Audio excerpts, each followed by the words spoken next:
விட்டு போனவர்களை விட அனுபவத்தை தந்து விட்டு போனவர்கள் தான் இங்கு அதிகம். நம் மனம் உடைந்து நிற்கும் போதுதான் தெரிகிறது நமக்காக யாரும் இல்லை என்று.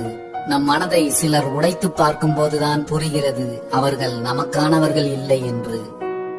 வாழ்க்கையில் எது ஒன்று அதிக இன்பத்தை தருகின்றதோ அதுவே சில தருணங்களில் அதிக துன்பத்தையும் தந்து விடுகிறது. யாரிடமும் அதிகம் பேசாதீர்கள், இல்லை என்றால் வேண்டியவர்களுக்கும் கூட வேண்டாதவர்களாக ஆகிவிடுவோம்.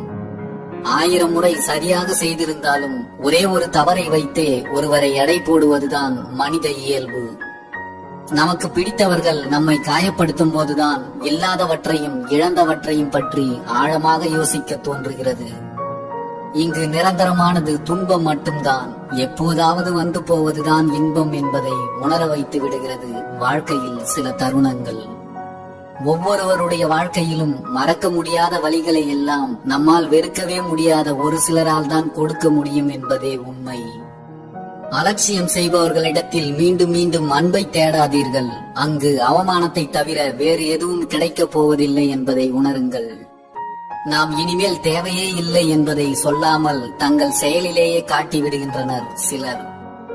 சமாதானம் செய்வார்கள் என்ற நம்பிக்கையில்தான் சிலர் கோபத்தில் பேசாமல் இருக்கிறார்கள். ஆனால் அதிலும் கிடைப்பது என்னவோ ஏமாற்றம்தான். புரிந்து கொள்ள முடியாதவர்களுக்கும் புரிந்து கொள்ள மறுப்பவர்களுக்கும் மத்தியில்தான் சென்று கொண்டிருக்கிறது இங்கு பலரின் வாழ்க்கை. தேவையில்லாதவற்றை தூக்கி எறிந்தால்தான் தேவையானவற்றை தக்க வைத்துக் கொள்ள முடியும். அது பொருளாக இருந்தாலும் சரி, உறவாக இருந்தாலும் சரி. ஒருவருக்கு நீங்கள் எவ்வளவு தேவைப்படுகிறீர்கள் என்பதை பொறுத்தே உங்களுடன் உறவாடும் நேரமும் நிர்ணயிக்கப்படுகிறது. தேவைகள் குறைய குறைய உங்களுக்கான நேரங்களும் தேடல்களும் குறைந்து கொண்டே போகும் என்பதுதான் உண்மை. யாருக்கெல்லாம் நன்மை செய்தாய் என்று நினைவில் வைக்காதே. யாருக்கும் தீமை செய்யக்கூடாது என்பதை மட்டும் எப்போதும் மனதில் வை. உங்களுக்காகவும் கொஞ்சம் வாழுங்கள். எல்லோரையும் எல்லா காலத்திலும் திருப்திப்படுத்த முடியாது. எப்போதும் அடுத்தவர்களின் எதிர்பார்ப்புகளுக்காக மட்டும் வாழாதீர்கள். துன்பங்களை வளர்ப்பதும் தனிமைதான். சிலருக்கு துன்பங்களை தணிப்பதும் தனிமைதான். சில நேரங்களில் அழுவதற்கு கண்ணீர் கூட இல்லை, ஆனால் அதிகம் இருக்கிறது காரணங்கள். இரக்க மனம் கூட இரும்பாகி போகிறது சிலர் நம்மிடம் சுயநலவாதிகளாக மாறும்போது. ஒருவர் நம்மை விட்டு நல்லவர்களாக பிரிந்தால் தனிமை பிறக்கிறது.